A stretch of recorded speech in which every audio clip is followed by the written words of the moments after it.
শেষ কোনো রাজনৈতিক দল না, এটা আওয়ামী লীগ।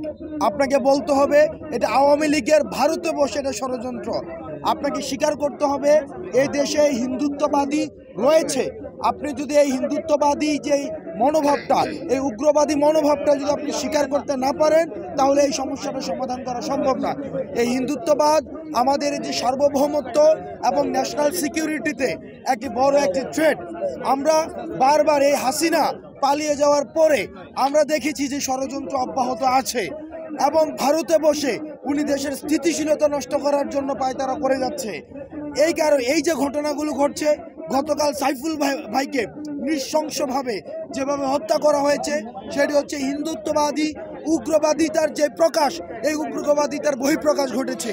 সেজন্য সাইফুল ভাইকে যারা এই যে এভাবে হত্যা করেছে তাদের বিচার করতে হবে। ইসকনকে এই উগ্রবাদিতা ছড়ানোর জন্য নিষিদ্ধ করতে হবে। আমাদেরকে স্পষ্টভাবে বলতে হবে এই দেশে ভারতীয় হিন্দুত্ববাদিতা রয়েছে, হিন্দুত্ববাদিতার আগ্রাসন রয়েছে।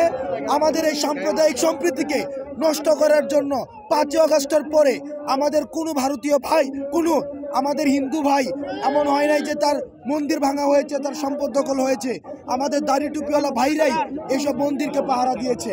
কিন্তু আমরা দেখেছি ভারতে বসে এই যে ষড়যন্ত্র চলছে, এই ষড়যন্ত্রগুলো আমাদের রুখতে হবে এবং ইসকনকে নিষিদ্ধ করতে হবে।